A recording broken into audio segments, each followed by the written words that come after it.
E se o retorno de um investimento não fosse só financeiro, mas também humano, social?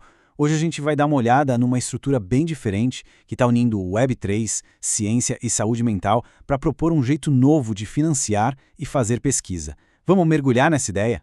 Essa frase já dá o tom, né? Claramente não estamos falando de uma startup comum. A ambição aqui é, olha, criar um ecossistema inteiro para a reconstrução humana. Mas como é que uma ideia tão grande assim funciona na prática? Bom, para a gente conseguir entender essa ideia complexa, vamos seguir um roteiro bem claro.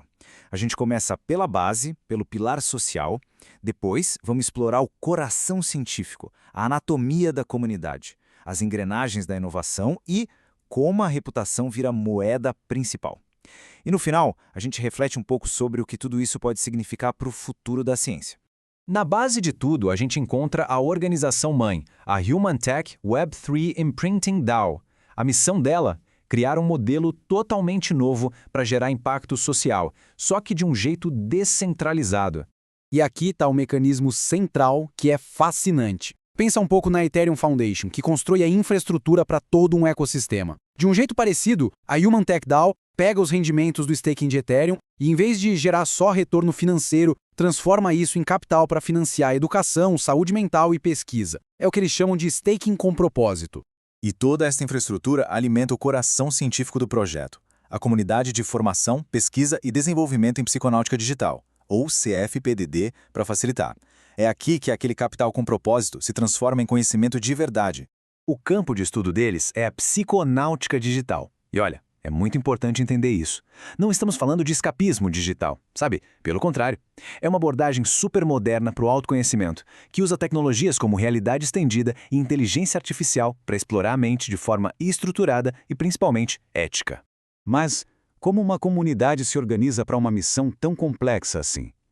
A resposta está na arquitetura deles. São 4 núcleos especializados, mas que são profundamente interligados. Vamos dar uma olhada em cada um. Primeiro, o núcleo acadêmico. Pensa nele como se fosse o cérebro de toda a operação.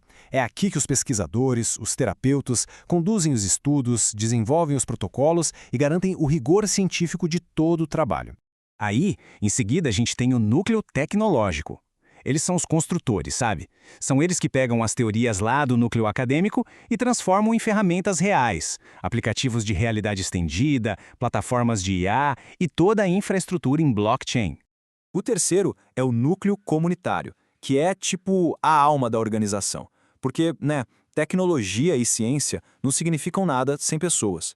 Esse núcleo garante que o ambiente seja acolhedor, colaborativo e que todos os membros tenham um suporte para crescer lá dentro. E por fim, o núcleo de governança. E é aqui que a coisa fica realmente interessante. O poder de decisão aqui não é algo que se compra. Ele precisa ser conquistado através de contribuições reais, validadas, o que nos leva direto para o próximo ponto. Vamos então aprofundar um pouco nessas engrenagens que fazem o sistema funcionar e garantem a integridade e a inovação dele, focando nas responsabilidades mais importantes. O time de tecnologia tem um papel central. São eles que desenvolvem ferramentas como os Neuromaps e constroem a IA preditiva para a saúde mental. Eles criam os protocolos terapêuticos digitais e, o que é crucial, implementam o sistema de reputação com os SBTs e gerenciam a tokenização da propriedade intelectual com os IP-NFTs. Basicamente, eles constroem as regras verificáveis do jogo.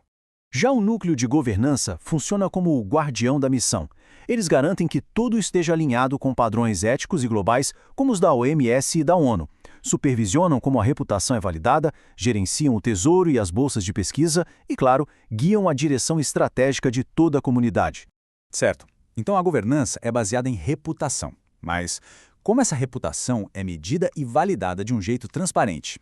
A resposta está numa tecnologia bem específica, os Soulbound Tokens, ou SBTs. Esses SBTs, inspirados num conceito do Vitalik Buterin, cofundador da Ethereum, funcionam como um currículo digital, que é verificável e, o mais importante, não pode ser transferido. Cada contribuição importante, seja uma pesquisa, um código ou até um suporte para a comunidade, gera um SBT que fica para sempre ligado à identidade digital de quem contribuiu. E esse fluxo aqui ilustra o processo perfeitamente. É um caminho super claro, meritocrático, A contribuição gera um registro de reputação e essa reputação validada se transforma em poder de governança. É um sistema feito para recompensar o valor real e não o capital financeiro. Então, quando a gente junta todas essas peças, o que aparece é um quadro muito maior. Um ciclo virtuoso que pode, de verdade, representar uma nova forma de pensar a inovação, tanto a científica quanto a social.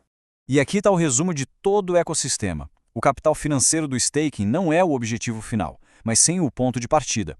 Ele é convertido em capital científico, através da pesquisa, que por sua vez se transforma em capital social, bem-estar, conhecimento e resiliência aplicados no mundo real. E isso tudo nos deixa com uma pergunta para refletir. Será que a gente está vendo nascer um novo paradigma para a ciência? Um modelo onde a colaboração é a regra, a ética faz parte do código e o impacto real é a métrica definitiva de sucesso? A questão fica no ar.